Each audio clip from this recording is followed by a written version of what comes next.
નમસ્કાર વિદ્યાર્થી મિત્રો, ધોરણ 11 કોમર્સ ની અંદર આપણે અસરકારક પત્ર વ્યવહાર અને તેની જુદી જુદી શૈલી એના વિશે આપણે અભ્યાસ કરતા હતા. હવે આપણે મુદ્દો છે પત્ર વ્યવહારના પ્રકાર. કે પત્રો કેટલા પ્રકારના હોય, પત્ર વ્યવહારના જુદા જુદા પ્રકાર. તો કે જો પત્ર વ્યવહાર બે પ્રકારના, એક ઔપચારિક પત્રો અને એક અનૌપચારિક પત્રો. ઔપચારિક જે પત્ર છે એ પત્ર લખવા માટેનો નિશ્ચિત ઢાંચો એટલે કે નિશ્ચિત માળખું હોય છે. કઈ રીતે પત્ર લખવો તે તમે પત્રમાં જોયું હોય કે પત્રની અંદર લખનારનું સરનામું, મેળવનારનું સરનામું, તારીખ, છેલ્લે લખાણ કઈ રીતના લખવું. એટલે કે ઔપચારિક જે પત્રો છે એનો ઢાંચો એટલે કે એનું લખાણ કઈ રીતે લખવું એ ફિક્સ હોય છે. અને અનૌપચારિક પત્રની અંદર તો કે એના કોઈ નિશ્ચિત ઢાંચો હોતો નથી. તમને જેમ યોગ્ય લાગે એ રીતે પત્ર લખી શકી છે. હવે જો ઔપચારિક પત્ર એટલે કેવા પત્ર, તો કે ઔપચારિક પત્ર એટલે એવા પત્ર કે જે પત્ર વહીવટી, ધંધાકીય અથવા સરકારી બાબત માટે લખાતા હોય એવા પત્રને કહેવાય ઔપચારિક પત્ર. ઔપચારિક પત્ર એટલે કેવા પત્ર, તો કે જે પત્ર વહીવટી, ધંધાકીય અથવા સરકારી બાબત માટે લખાતા હોય. ટૂંકમાં જે પત્ર ધંધાકીય એકમના દ્રષ્ટિકોણથી લખાતા હોય, એટલે કે ધંધાકીય વહીવટ માટે હોય, ધંધાકીય બાબત માટે હોય કે કોઈ પણ સરકારી વિભાગ, કોઈ પણ સરકારી બાબત માટે જે પત્ર લખાય એવા પત્રને કહેવાય ઔપચારિક પત્ર તરીકે ઓળખવામાં આવે છે. અનૌપચારિક પત્ર એટલે કેવા પત્ર, તો કે અનૌપચારિક પત્ર એટલે જે પત્રો સામાજિક બાબતો અને સંબંધોની માવજત માટે લખાતા. ટૂંકમાં એવું કહી શકાય કે જે પત્રો આપણે આપણા સગા સંબંધીને લખતા હોય ને એ પત્રો કહેવાય અનૌપચારિક પત્રો. કેવા કહેવાય? અનૌપચારિક. તો કે સામાજિક કે અંગત સંબંધોમાં લખાતા પત્રો. તો કે જે કીધું જે પત્રો સામાજિક બાબતો અને સંબંધોની માવજત માટે લખાતા, કે અંગત સંબંધોમાં લખાતા હોય. આપણે ટૂંકમાં એવું કહી શકાય, ઉદાહરણ તમને આપું. તમે ફોન કરતા હો તો કે ઔપચારિક ફોન કે અનૌપચારિક નક્કી કીધે. જો તમે જે ફોન કર્યો છે એ ફોન તમે કોઈ ધંધાકીય હેતુથી ફોન કરેલ છે, કોઈ પેઢીને ફોન કર્યો છે, તો કોઈ સરકારી વિભાગને ફોન કર્યો છે, કોઈ બેંકને ફોન કર્યો, તો કે આ જે છે એ ઔપચારિક ફોન થયો. પણ આ જ ફોન દ્વારા તમે તમારા મિત્રને, તમારા મામાને કે તમારા માસીને તમે ફોન દ્વારા ફોન પર વાતચીત કરો છો, તો એ જે ફોન છે અનૌપચારિક ફોન થયો. એમાં તમારા ધંધાનો કોઈ હેતુ નથી. એ તો તમે શેના માટે કર્યો? કોઈ તમારા સંબંધોની માવજત માટે ફોન કર્યો છે. એટલે પત્રમાં આવો કે જે પત્ર વહીવટી, ધંધાકીય અથવા સરકારી બાબત માટે લખાતા હોય તો એવા પત્રને ઔપચારિક પત્રો કહેવાય. અને જે પત્ર સામાજિક બાબત એટલે કે સંબંધોની માવજત માટે લખાતા હોય તો એ પત્રને કહેવાય કેવા? અનૌપચારિક પત્ર. બરાબર છે? આ ઔપચારિક પત્ર અને અનૌપચારિક પત્રની વ્યાખ્યા ક્લિયર થઈ ગઈ કે ઔપચારિક પત્રો એટલે શું અને અનૌપચારિક પત્રો એટલે શું. હવે ઔપચારિક પત્રના બે પ્રકાર છે. અનૌપચારિક પત્રના કોઈ પ્રકાર છે નહીં. ઔપચારિક પત્રના કયા બે પ્રકાર છે? વાણિજ્યક અને ઓફિશિયલ પત્ર. વાણિજ્યક પત્ર એટલે કેવા પત્ર, તો કે ધંધાના પ્રસાર અને પ્રચાર માટે જે પત્ર લખાય એને કહેવાય વાણિજ્યક પત્ર. બીજાને વ્યાખ્યાયિત વાણિજ્યક પત્ર એટલે આગળ છે વાણિજ્યક પત્ર વ્યવહારનો અર્થ શું કહી શકાય, તો કે જે પત્ર વ્યવહાર વાણિજ્યક બાબત માટે થાય. જે પત્ર તમે લખો છો એનો હેતુ તો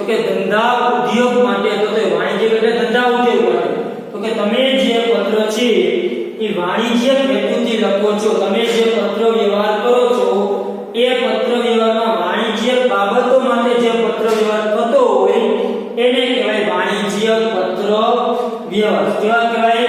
વાણિજ્ય પત્ર વ્યવહાર. એટલે કે વાણિજ્ય પત્રો એટલે કેવા પત્રો કે જે પત્રો તમારા ધંધાના પ્રસાર અને પ્રચાર માટે કરતા હો તમે, એવા પત્રોને કહેવાય વાણિજ્ય પત્રો.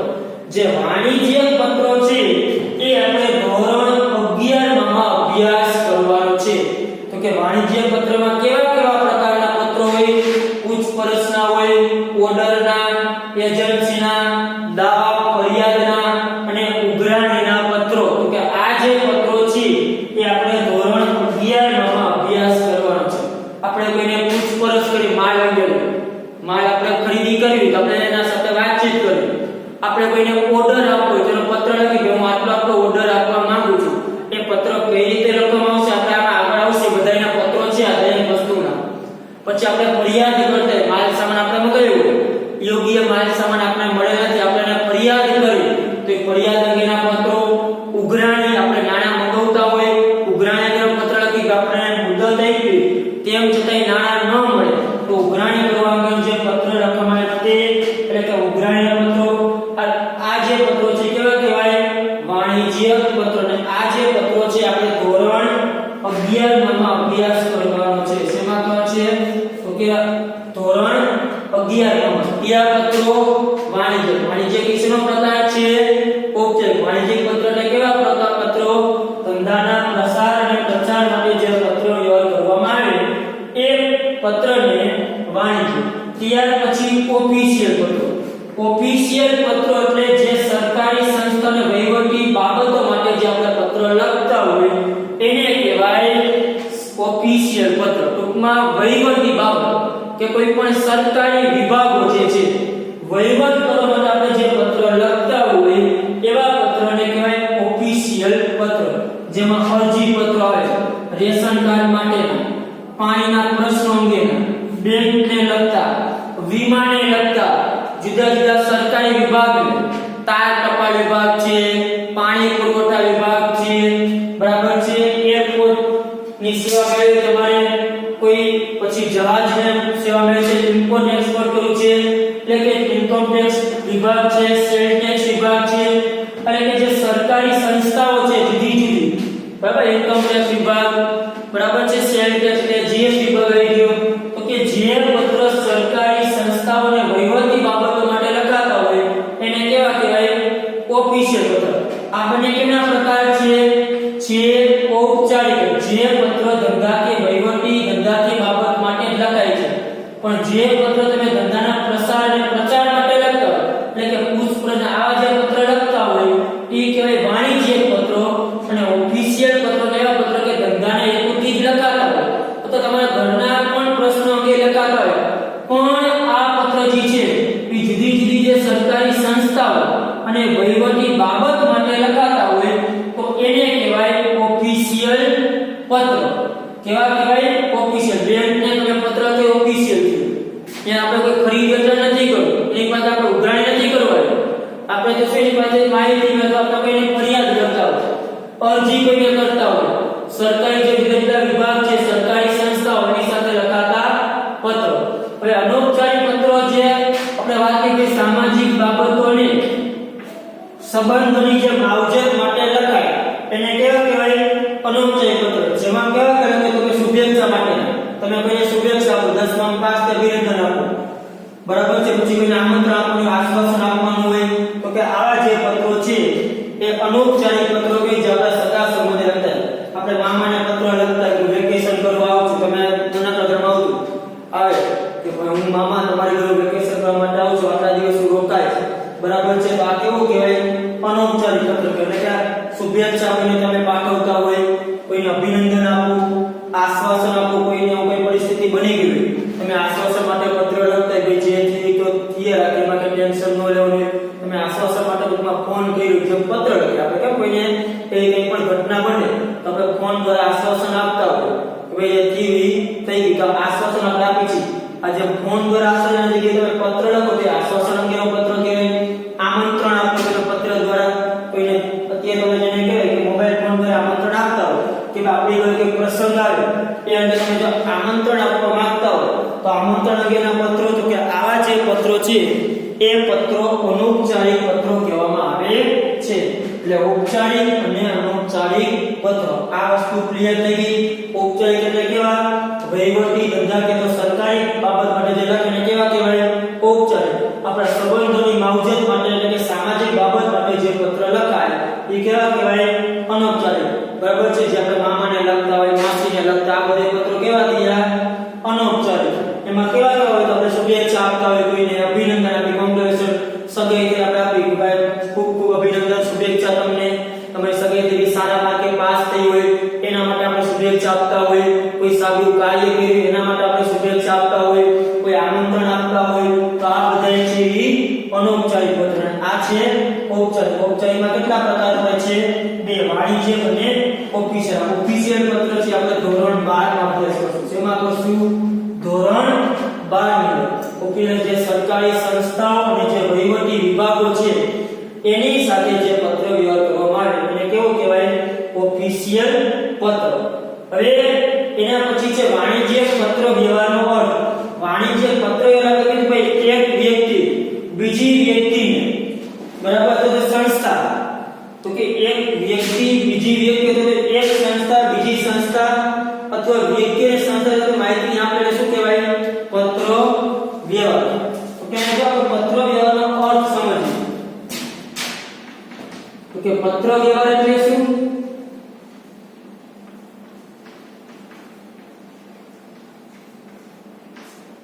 તો કે પત્ર વ્યવહારનો અર્થ એવો છે કે એક વ્યક્તિ બીજી વ્યક્તિ કે એક સંસ્થા બીજી સંસ્થા કે વ્યક્તિ અને સંસ્થા વચ્ચે તો કે લેખિતમાં માહિતી જે કંઈ આપે થાય એને કહેવાય પત્ર વ્યવહાર શું કહેવાય તો કે કોઈ પણ વ્યક્તિ બીજી વ્યક્તિને કોઈ સંસ્થા હોય ઈ સંસ્થા બીજી સંસ્થાને કે વ્યક્તિ સંસ્થા તો સંસ્થા વ્યક્તિ બરાબર છે એક સંસ્થા બીજી વ્યક્તિ સંસ્થા સાથે તો કે જે કાંઈ માહિતી તો કે આપલે થાય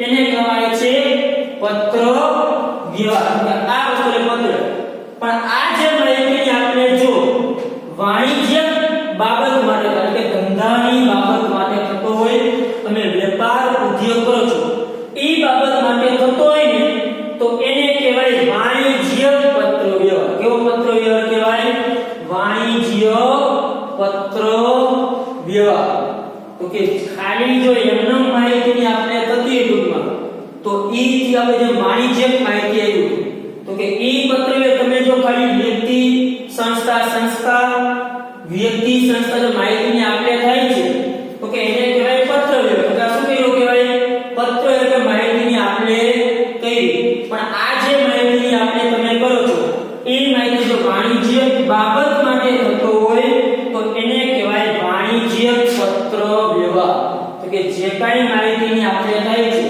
એ માહિતીને આપણે જો વાણિજ્યિક બાબત માટે થતી હોય તમારા ધંધા ઉદ્યોગના હેતુથી તમે માહિતીની આપણે કરો તો એને કહેવાય વાણિજ્યિક પત્ર વ્યવહાર બીજા શબ્દમાં એવું છે કે ખાસ ભાષામાં કેવા તમને પાઠ્યપુસ્તકમાં છેલ્લે એક વિદ્યાર્થી લખી છે કે વાણિજ્યિક હેતુથી ખાસ ભાષામાં અને ખાસ પ્રકારના શબ્દભંડોળનો ઉપયોગ કરીને પત્ર વ્યવહાર થાય તો એને પણ કેવો કહેવાય વાણિજ્યિક પત્ર વ્યવહાર કહેવામાં આવે છે તો કે આમાં કેવા કેવા પત્ર તો કે સોદાની સમજ વેપારી લેવડ દેવડ અંગેના માલ સામાન ઉત્પાદન વેચાણ અંગેના જાહેરાત અંગેના તકરાર થઈ હોય કે સમજૂતી માટે કોઈ જેને કે ધંધાની અંદર તકરાર થઈ હોય એ સમજૂતી અંગેના તકરાર અંગેના સમાધાન એ જે વેપારી બાબતો છે એના અંગે તો કે વાણિજ્યિક પત્ર લખવામાં આવતા હોય છે જુદી જુદી બાબત માટે જેને કહે કે વાણિજ્યિક પત્ર લખવામાં આવે છે ફરીથી કહી દઉં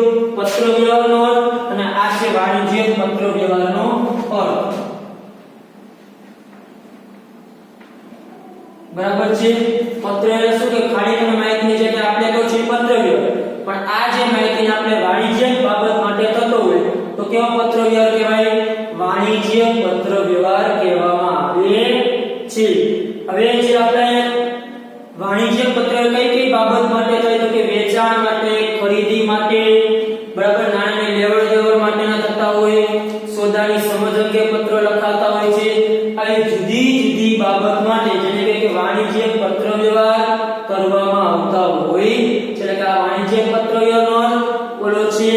પત્ર વ્યવહારનો અર્થ. હવે મુદ્દો છે અસરકારક વાણિજ્યિક પત્રોના લક્ષણ, જે તમારા અત્યારે કોર્સમાં છે નહીં, પણ આપણે સમજવું એટલા માટે જરૂરી છે કે જે પત્ર લખવામાં આવે છે વાણિજ્યિક પત્રો, એમાં તમારે કેવા કેવા શબ્દોનો ધ્યાન રાખવું પડે.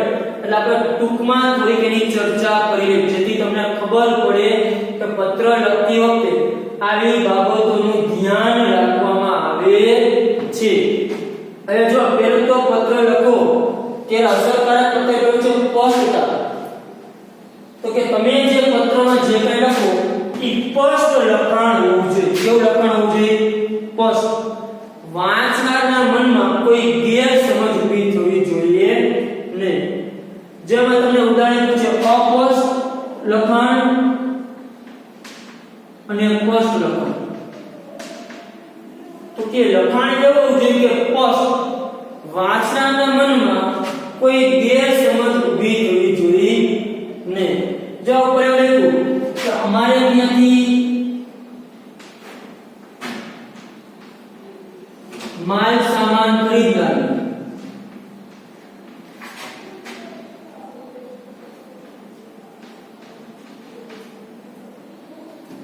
%, વળતર આપવામાં આવશે.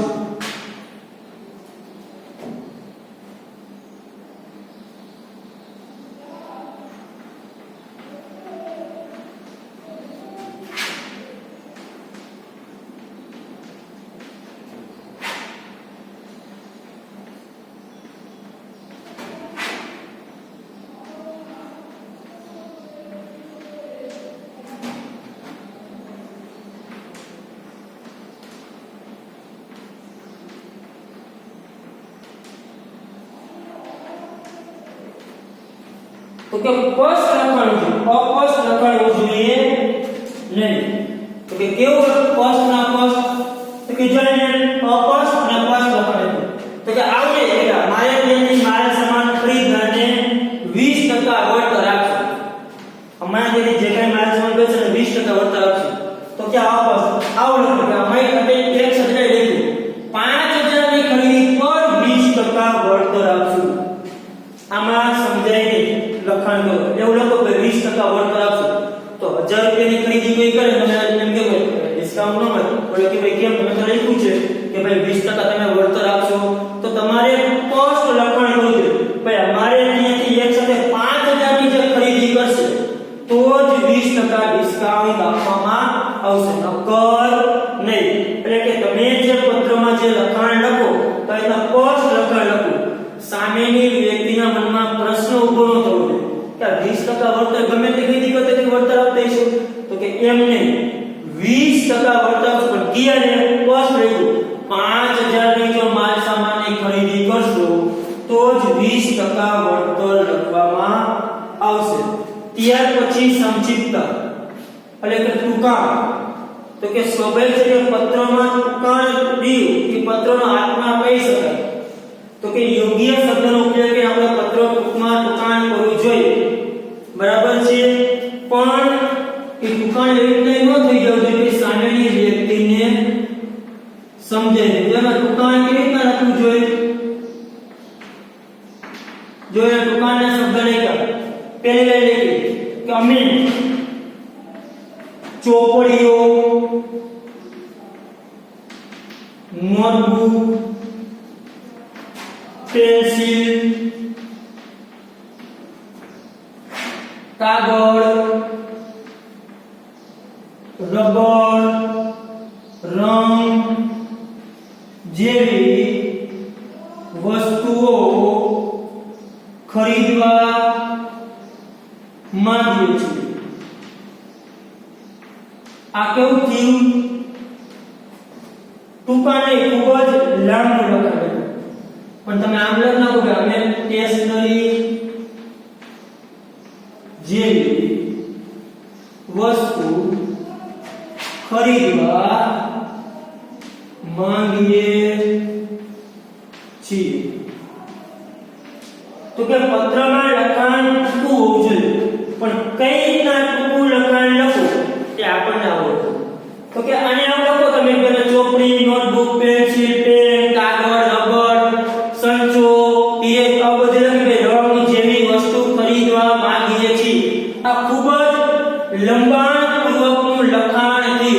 પણ એની જગ્યાએ ખાલી એક જ શબ્દ વાપરી રાખી તો અમે સ્ટેશનરી જેવી વસ્તુ ખરીદવા માંગીએ છીએ એટલે ટેસ્ટમાં બધું આવી ગયું તો કે તમે જે દુકાન લખાણ ટૂંકું લખવું જોઈએ પણ એના માટે કયો શબ્દ તો આ બધાની જગ્યાએ જેને કહેવાય ને કે શબ્દ માટે એક શબ્દ તો કે આ બધાની જગ્યાએ એક શબ્દ કયો વાપરી શકાય કે જે દરેક અર્થ છે સ્પષ્ટ કરી દે પાછું એવો શબ્દ ભાઈ પાછું લખાણી સ્પષ્ટ દેખાવું જોઈએ તો કે આવું બધું કહી આવું લખીએ એના કરતા ખાલી શું લખવાનું કે અમે સ્ટેશનરી જેવી વસ્તુ ખરીદવા માંગીએ છીએ તો આ શું થઈ ગયું લખાણ એકદમ સંક્ષિપ્ત દુકાન થઈ ગયું ત્યાર પછી સંપૂર્ણતા આવી તો કે તમે જે લખાણ કરો એ લખાણ અધૂરું લખાણ હોવું જોઈએ નહીં અધૂરી વિગતવાળું તમે લખાણ કરો તો વાંચનારના મનમાં પ્રશ્ન ઊભો થાય છે અને ઘણી વખત એવું બને કે અધૂરું લખાણ તમે લખો તો પ્રશ્ન ઊભો થાય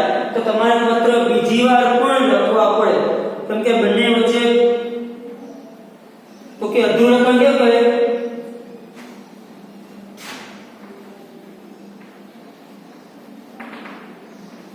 તમારા ઓર્ડર પ્રમાણે માલ સામાન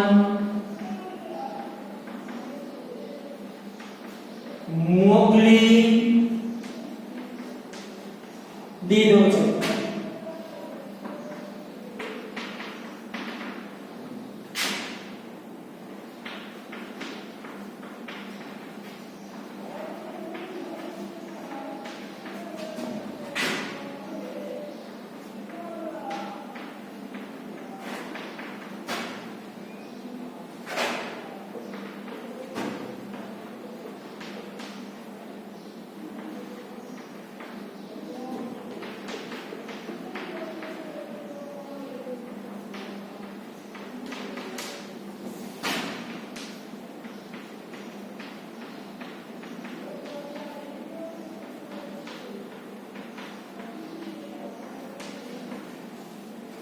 તો કે સંપૂર્ણ કરી દો કે તમે જે લખાણ કરો એ લખાણ પૂરું હોવું જોઈએ અધૂરું લખાણ હોવું જોઈએ નહીં અધૂરા લખાણથી ઘણીવાર પત્ર મેળવનારને દ્વિધા ઊભી થાય શંકા ઊભી થાય એના કારણે બીજી વાર પણ પત્ર લખવાની જરૂરિયાત ઊભી થાય છે જેમ કે તમે ઓર્ડર તમે માલ સામાન મોકલી દીધો છે તમે આવો સામેની વ્યક્તિને પત્ર લખ્યો છે ખબર કે ઓર્ડર માલ કેથી આવશે ક્યાં આવશે કે રીતના મળશે શું શું મળ્યું એ શંકા ઊભી થાય પણ આ પૂરું લખેલું તમારી જે 12મી એપ્રિલ માલે મને 2-3 ઓર્ડર આપ્યો એને ખબર કઈ પ્રકારે કયા ઓર્ડરનો માલ મોકલ્યો છે એટલે બસ સંપૂર્ણ લખાણ પૂરું લખાણ કે તમારી 12મી એપ્રિલના ઓર્ડર પ્રમાણે 20 નંગ ધાબળા 15 નંગ કોશિકા રાજ ટ્રાન્સપોર્ટ દ્વારા મોકલેલા પૂરું લખાણ એટલે પત્ર મેળવનાર પૂરેપૂરી માહિતી મળી ગઈ કે ભાઈ આપણી જે વસ્તુ છે એ આ ટ્રાન્સપોર્ટમાં અને આટલી મોકલી છે આપણે આટલી આપી જે ઓર્ડર મોકલ્યો તો એ વ્યક્તિને જોવું હોય તો જોઈ શકે એને આટલું મળ્યું કે આપણે આટલું મળ્યું ઓછું મળ્યું તે લખી શકે પણ એને ખાલી ઓર્ડર માલ મળ્યો એને નથી ખબર કેટલો માલ મળ્યો તો આ કેવી રીતના ગણતરી કરે શેમાં આવશે શું કાંઈ તો આ કેવું લખાણ કહેવાય અધૂરું ખરેખર અધૂરું લખાણ પૂરું લખાણ લખવાનું કે ભાઈ તમે જે 12નો ઓર્ડર મોકલ્યો તો એ ઓર્ડર મુજબ અમે આટલા નામ ધાબળા આટલા નામ કોશિકા જે કોસ્ટ લઈ સંપૂર્ણ કે ભાઈ આટલું પૂરેપૂરું આટલા કોશિકા અને આ ટ્રાન્સપોર્ટ દ્વારા મોકલ્યા છે અને એ વ્યક્તિ સરળતાથી જેને કહેવાય કે મેળવી શકે ત્યાર પછી વાસ્તવિકતા ઓકે પત્રમાં જે લખાણ શબ્દોની પસંદગી કરો છો એમાં તો કે પત્ર વાંચનારના માનસ પદ ઉપર જેને કહેવાય કે એક જ અર્થ નીકળે એવું આપણે લખાણ કરવું જોઈએ તો કે વાસ્તવિક લખાણ કરવું કેવું લખાણ કરવું જોઈએ વાસ્તવિક તો કે તમે જે પત્રમાં લખાણ કરો છો એ લખાણની તો કે જે વાંચનાર છે જે વ્યક્તિ એના મનની અંદર એક જ અર્થ નીકળવો જોઈએ જુદા જુદા અર્થ નીકળવા જોઈએ એવું લખાણ કરવું જોઈએ નહીં દાખલા તરીકે તમે લખો અમે કેટલી ખુરશીઓ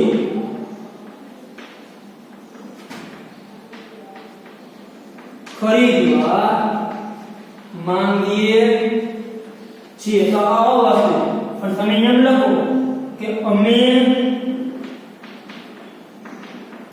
25 નંગ 7 નંબર વાળી ખુરશીઓ ખરીદવા માંગીએ છીએ તો આ વાસ્તવિક લખાણ છે આ અવાસ્તવિક કે આપણે જે તમે કેટલી ખુરશી ખરીદવા માંગી કેટલી કઈ ખુરશી આ જે વાચના છે એના મનમાં આવો પ્રશ્ન ઉભો થાય કઈ ખુરશીને ખરીદી છે કેવો કલર એવો પણ પ્રશ્ન ઉભો થાય આવા બધાના મનની અંદર પ્રશ્ન ઉભા થાય કે ભાઈ વ્યક્તિ કેટલી ખુરશી ખરીદવા માંગે છે તો કે આ અવાસ્તવિક લખાણ છે જેનાથી વાચનાના મન ઉપર અસર ઊભી થાય જુદા જુદા પ્રશ્ન ઉભા થશે એક જ વસ્તુના જુદા જુદા અર્થ નીકળશે પણ તમે જો આ રીતે લખો કે અમે 25 નંગ 7 નંબર વાળી ખુરશી એને ખબર પડી કે 7 નંબર એના પ્રોડક્ટને જે નામ પડે ખબર પડી કે 7 નંબર એટલે આ પ્રકારની ખુરશી અને કેટલી તો કે 25 નંગ તો કે આ વાસ્તવિક લખાણ છે સ્પષ્ટ લખવું જોઈએ વાસ્તવિક કે ભાઈ કેટલું ખરીદવા માંગીએ છીએ કે અમે 25 નંગ 7 નંબર વાળી ખુરશી ખરીદવા માંગીએ છીએ તો આ વાસ્તવિક લખાણ થયું આ કેવું લખાણ થયું અવાસ્તવિક ત્યાર પછી વાચક લક્ષી અભિગમ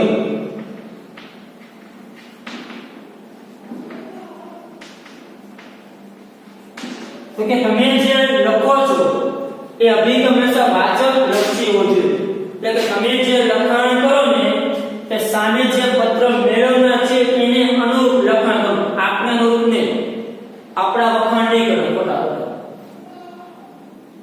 તો કે જો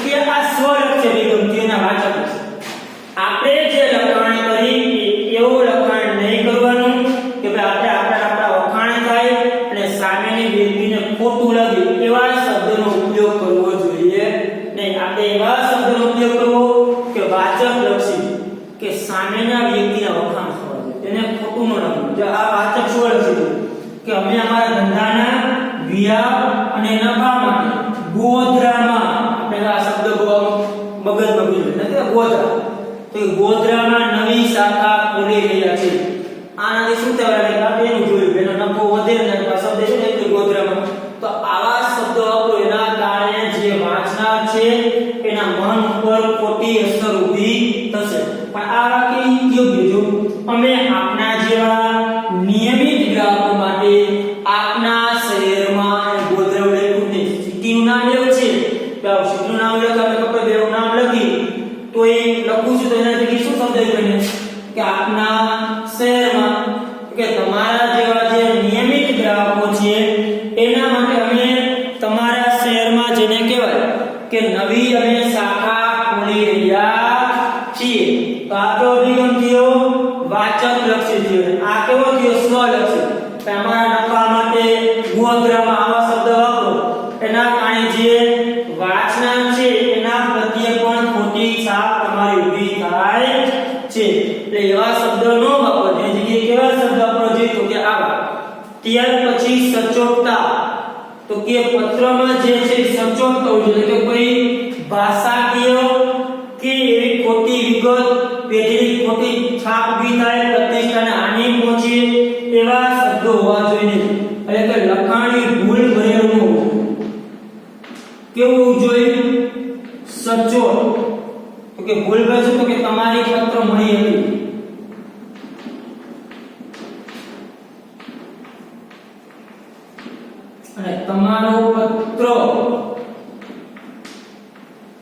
મળ્યો કે તમારી પત્ર મળી હતી આ લખાણ કેવું કહેવાય ભૂલ ભરેલું અને તમારો પત્ર મળ્યો આ કેવું કહેવાય સચોટ લખાણ કેવું લખાણ સચોટ એટલે કે જે લખાણ કરો એ લખાણ ભૂલ ભરેલું આપણી પેઢીની પ્રતિષ્ઠાને હાનિ પહોંચે આવું ખોટું લખો તો શું કે લખતા નથી ધંધો લઈને લીધી કેવી રીતે લખવું તો કે તમારી પત્ર મળી આવું લખાણ હોવું જોઈએ ને લખાણ કેવું હોવું જોઈએ સચોટ તમારો પત્ર મળ્યો તો આ કેવું લખાણ કહેવાય સચોટ લખાણ કહેવાય કે જે લખાણ કરો એ સચોટ હોવું જોઈએ ખોટું લખાણ હોવું જોઈએ ને ત્યાર પછી વિવેકપૂર્ણતા જો વિવેકપૂર્ણતા એટલે કે તમે જે ભાષા વાપરો છો બરાબર છે એ ભાષામાં તમારી ભાષા જે છે એ વિવેકપૂર્ણ હોવી જોઈએ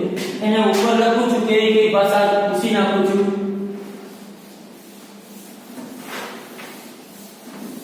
તો કે આપણી જે ભાષા શબ્દ વાપરી છે આપણે જે શબ્દો વાપરી છે એ શબ્દોમાં વિવેકપૂર્ણ હોવી જોઈએ તો કે ભાષામાં વિવેકી ભાષા હોવી જોઈએ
કે જે ભાષા આપણે જે શબ્દનો ઉપયોગ કરો છો એ વિવેકપૂર્ણ હોવી જોઈએ અવિવેકી ભાષા હોવી જોઈએ નહીં જેમ કે તમે કહેવા માનના છો તમે બેદરકાર છો આ અવિવેકી ભાષા આ વિવેકી મહેરબાની કરીને ક્ષમા કરશો આવા બધા આપણે શબ્દ જોઈ છે કે મહેરબાની કરીને તમે જે ના વસ્તુ ખરીદી છે એના નાણાં ઝડપથી ચૂકવવા વિનંતી આપણે વિનંતી શબ્દ વાપરતા હોય સત્વરે ચૂકવવા કરવા વિનંતી તો કે આ શુદ્ધિ વિવેકપૂર્ણ સામે પ્રમાણે જો કે ડાયડી ભાષા વેપરી એટલે કે આ જે શબ્દ છે વિવેકી ભાષા કહેવાય કે સત્વરે નાણાં ચૂકવવા વિનંતી તો કે તમે જે ખરીદ્યા અને આ કેવી કહેવાય અવિવેકી ભાષા કે નાણાં ચૂકવી દે ને ચૂકવતા નથી બેદરકાર છો ઈ અવિવેકી ભાષા કહેવાય પણ આ જે ભાષા છે વિવેકી ભાષા કહેવાય કે મહેરબાની કરીને ક્ષમા કરશો આવા શબ્દ વાપરતા હોય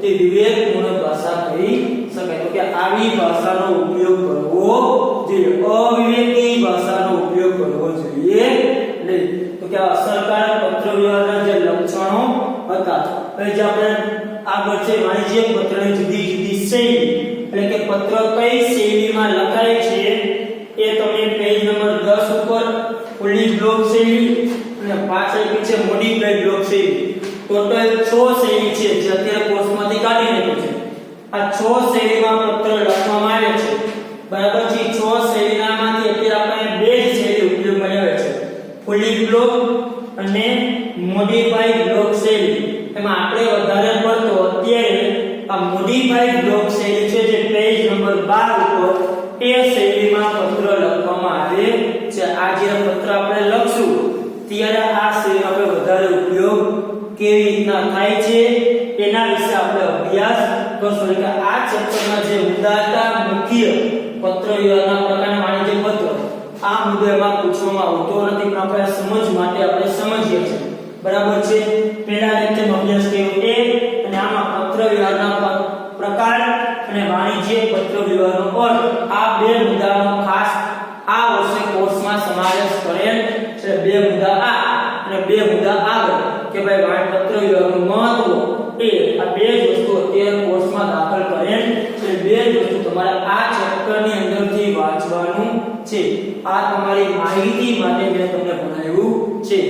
જે જુદી જુદી જે શૈલી છે કે જ્યારે આપણે પત્ર વ્યવહાર લખશું, જે પત્રો લખશું આપણું સ્પર્શના, ત્યારે આપણે શૈલી કઈ રીતના પત્ર લખે છે તમને શૈલી ખબર પડી જશે.